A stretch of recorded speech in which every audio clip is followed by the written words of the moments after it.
नमस्कार दोस्तों, आज की वीडियो का शीर्षक है ब्राह्मण, बकरी और 3 ठग। किसी गांव में शंभुदयाल नाम का एक प्रसिद्ध ब्राह्मण रहता था।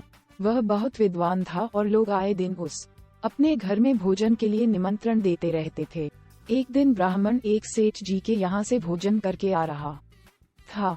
लौटते समय सेठ ने ब्राह्मण को एक बकरी उपहार में दी, जिससे ब्राह्मण रोजाना उसका दूध पी सके। ब्राह्मण बकरी को कंधे पर रखकर घर की ओर जा रहा था। रास्ते में 3 ठगों ने ब्राह्मण और उसकी बकरी को देख लिया और ब्राह्मण को लूटने का षड्यंत्र रचा। वे ठग थोड़ी थोड़ी दूरी पर जाकर खड़े हो गए। जैसे ही ब्राह्मण पहले ठग के पास से गुजरा तो ठग जोर जोर से हंसने लगा। ब्राह्मण ने इसका कारण पूछा तो ठग ने कहा, महाराज, मैं पहली बार देख रहा हूँ कि एक ब्राह्मण देवता अपने कंधे के ऊपर गधे को लेकर जा रहे हैं।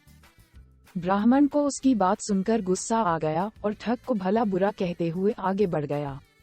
थोड़ी ही दूरी पर ब्राह्मण को दूसरा ठग मिला। ठग ने गंभीर स्वर में पूछा, हे ब्राह्मण महाराज, क्या इस गधे के पैर में चोट लगी है जो आप इसे अपने कंधे पर रखकर ले जा रहे हैं?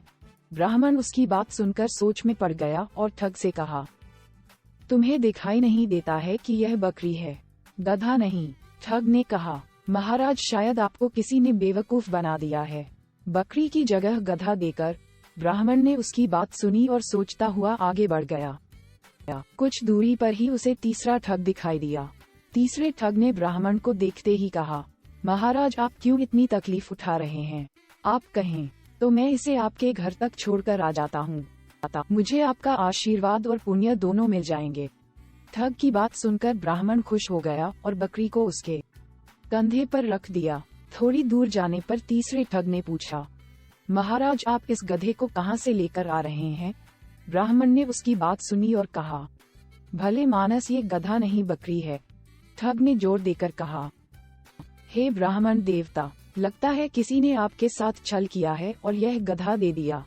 ब्राह्मण ने सोचा कि रास्ते में जो भी मिल रहा है बस एक ही बात कह रहा है। तब उसने ठग से कहा, एक काम करो, ये गधा मैं तुम्हें दान करता हूँ, तुम ही इसे रख लो। ठग ने ब्राह्मण की बात सुनी और बकरी को लेकर अपने साथियों के पास आ गया। फिर तीनों ठगों ने बाजार में उस बकरी को बेचकर अच्छी कमाई की और ब्राह्मण ने उनकी बात मानकर अपना नुकसान कर लिया।